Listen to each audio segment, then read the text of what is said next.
And welcome back, everybody, at Kerbal Space Program Interstellar Quest.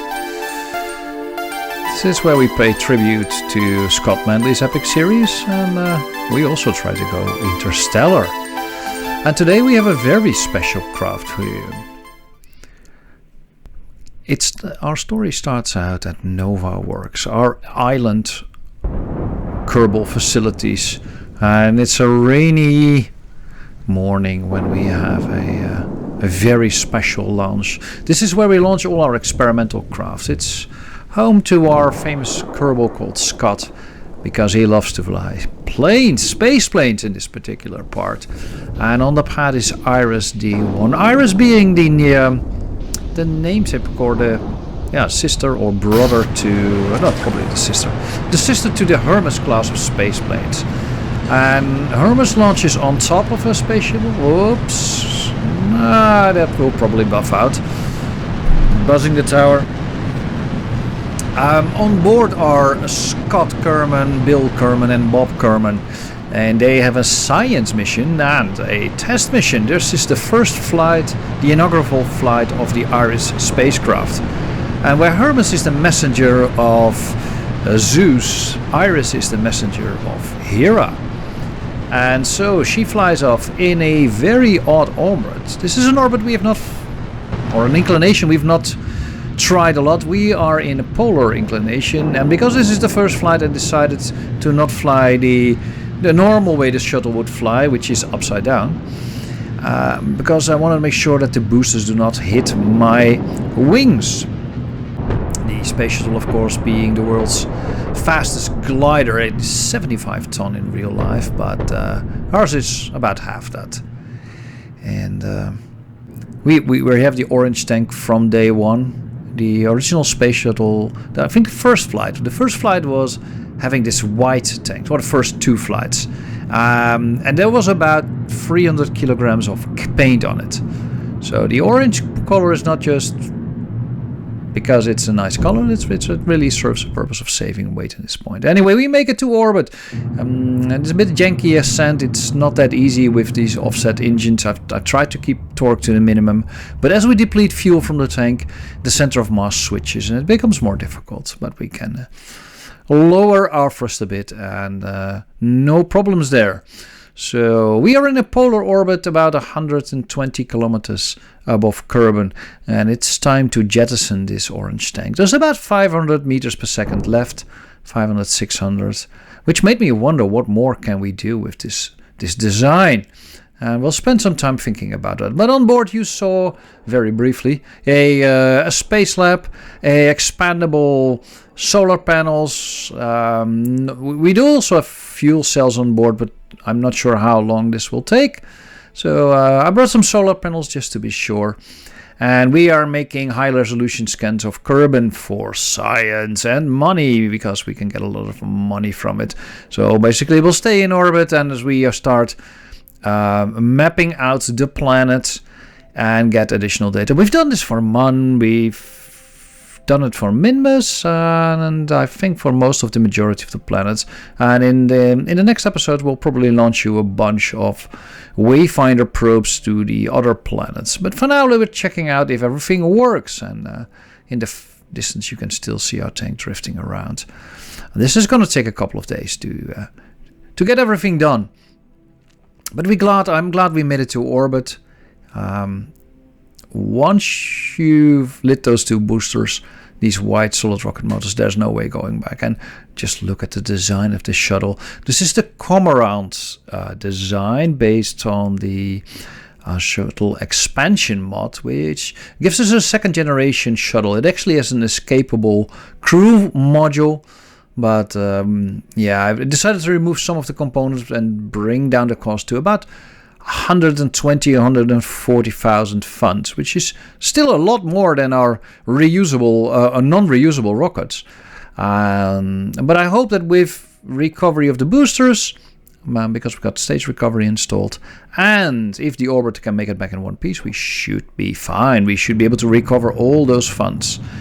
You can see the orbital maneuvering system is burning, so these 3 main engines, they burn liquid hydrogen and liquid oxygen coming from the main orange tank, which is gone. So we now have to fly on monopropellant engines, which are in a really weird spot. I don't know, why didn't they put them lower, more closer to the center of mass? I'm definitely going to change some things over in the VIB for the 2nd generation. But for now, we're just trying, if everything works, testing out stuff like the heat shield.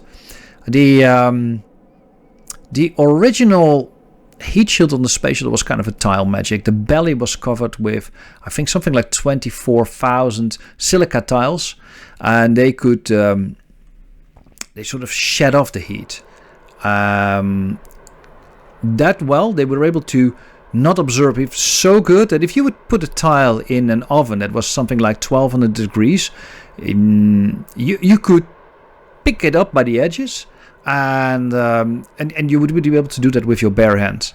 And the center of the tile, so the internal of the tile, that would still be glowing hot, like red hot. So they were exceptionally well engineered tiles. They're fragile, but exceptional well engineered.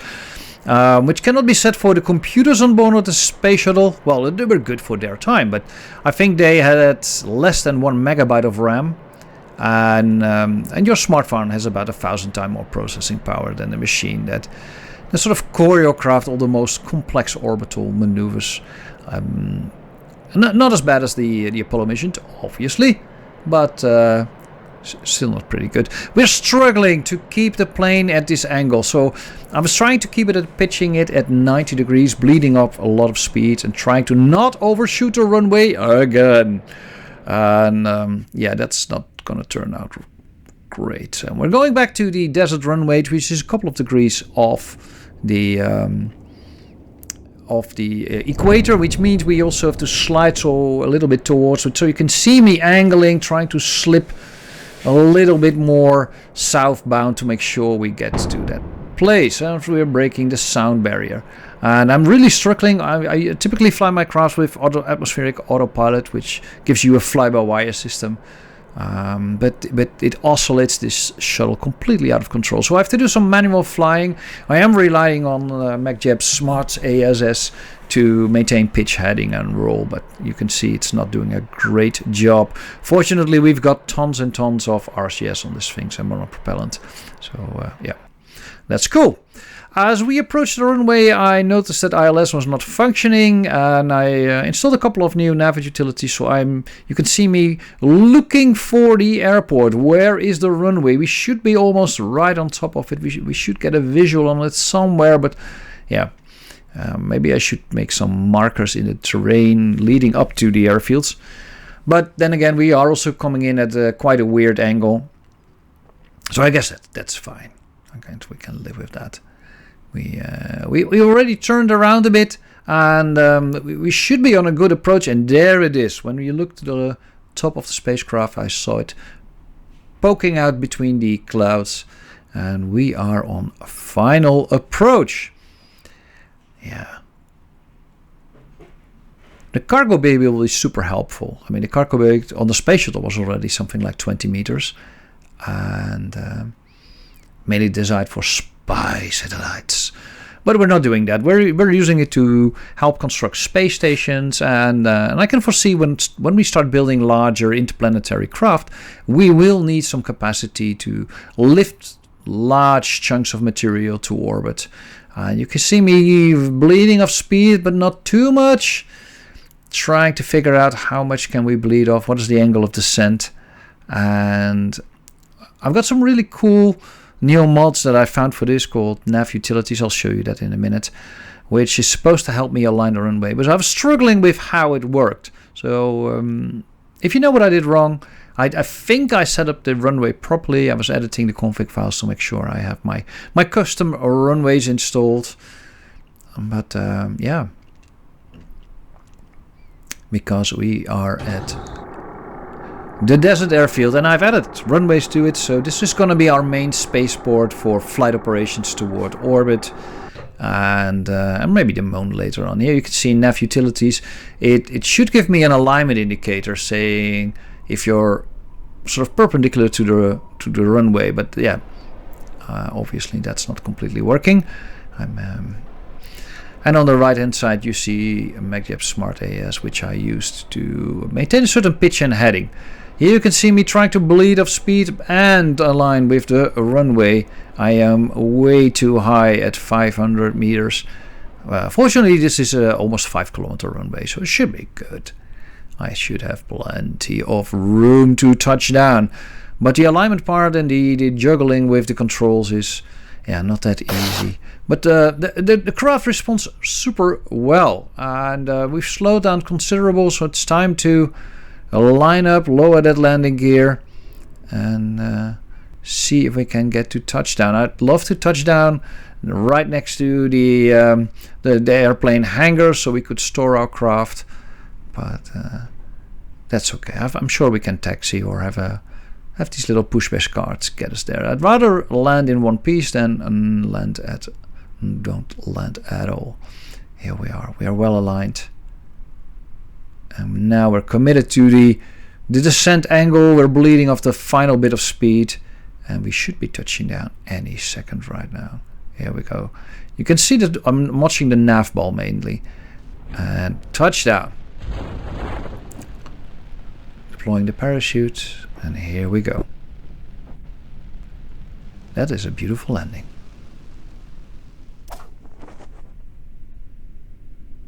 I'm sure we're going to see this plane more often. But first we're launching something from Selene Gateway. And Selene is, I think it's the Greek word. It's Greek. It's Old Greek for moon. And it's of course our Kerbal space station. It's going to be used for all major operations that have not become a routine. So we're going to use the desert place to get to orbit using our shuttle launches. The island for all experimental flights, and this is all the regular stuff which is not that regular. So in this case we're looking at a Vulcan that is carrying another deep sight space telescope to orbit. And we picked up a contract, and the contract will help us to identify asteroids if we can get this satellite to the Lagrange point, which this rocket is more than capable of doing, and because it has already launched heavier space telescope in more high energy orbits. But this is interesting. We should be able to get more details on satellites, and I think on asteroids, and I may plan a manned mission to an asteroid at some point in the future.